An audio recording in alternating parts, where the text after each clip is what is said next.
Jadi sebenarnya apa yang menjadi pertimbangan saya untuk bergabung dengan gerakan MLB ini, padahal selama ini saya masuk struktur pengurus mulai dari PW sampai ke PBNU, belakangan saya memilih mundur keduanya. Yang pertama memang dalam perspektif saya, dan ini juga banyak kesepahaman dengan banyak tokoh, ketua umum hari ini itu tidak konsisten untuk membangun NU. Tema besarnya membangun peradaban, mengikuti jejak-jejak Gus Dur, itu menjadi tidak relevan. Saya kebetulan pernahlah bergabung bersama Gus Dur, menjalankan tugas-tugas Gus Dur, dan banyak membaca pikiran-pikiran Gus Dur melalui buku-buku dan ceramah beliau. Itu tidak jalan. Misalnya ketika ketua umum hari ini merubah struktur di NU, lembaga-lembaga ya dulu bersama Lajnah itu dulu bisa berkreasi, berkolaborasi dengan banyak pihak termasuk dunia internasional. Sekarang ditutup, dana yang dialokasikan ternyata tidak sesuai kebutuhan. Ini mematikan kreasi, ini mematikan gerakan semangat anak muda NU. Kemudian idenya untuk tidak memperkenankan PW dan PC mendapatkan dana hibah hatta untuk membangun gedung sekalipun, ini juga mau apa? Karena ternyata PBNU tidak siap juga membantunya. Kalau ini dijalankan konsisten, PW dan PC NU Indonesia sudah tidak bisa bergerak lagi kecuali yang mereka yang punya dana usaha sendiri. Itu hanya beberapa. Ini menyedihkan. Di luar hal-hal yang bersifat gerakan, ini adalah pemikiran.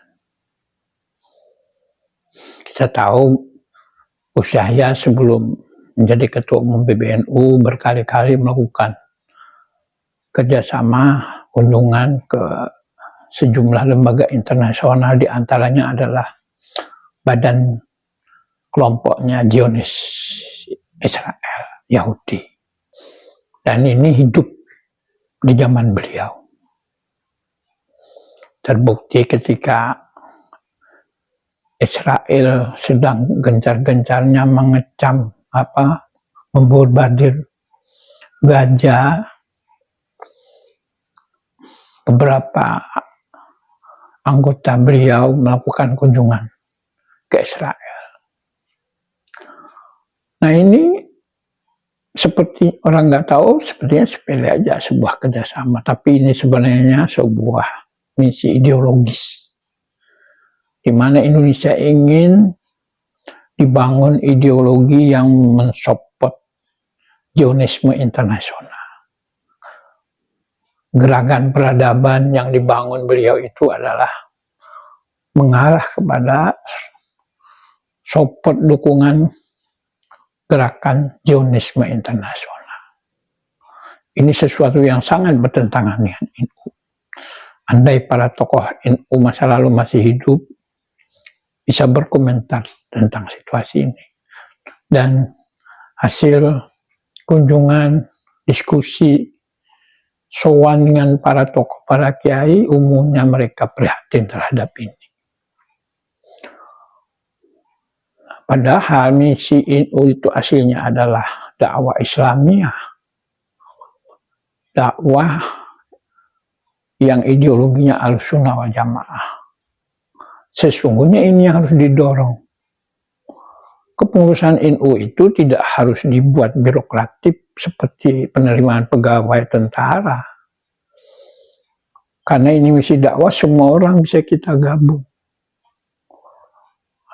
Sambil kita lihat track recordnya. Ini kalau mau jadi pengurus, apalagi jadi ketua, harus syaratnya gini-gini. Padahal setelah jadi, dia tidak menjalankan misi dakwah. Dia hanya bermisi memanfaatkan jabatan pribadi. Ini bisa kita lihat di lapangan. Ketua umum saya kira tidak mungkinlah menguasai betul 38 provinsi, 500 lebih kabupaten kota. Jadi karena tidak menguasai, sebelum mengambil keputusan, buka jaringan siapa yang bisa memberikan informasi. Jangan sampai hanya ada orang datang yang nadanya lebih kepada pragmatis, akhirnya orang itulah yang diberikan kepercayaan meneruskan mengurus lembaga-lembaga di lingkungan. Itu antara lain.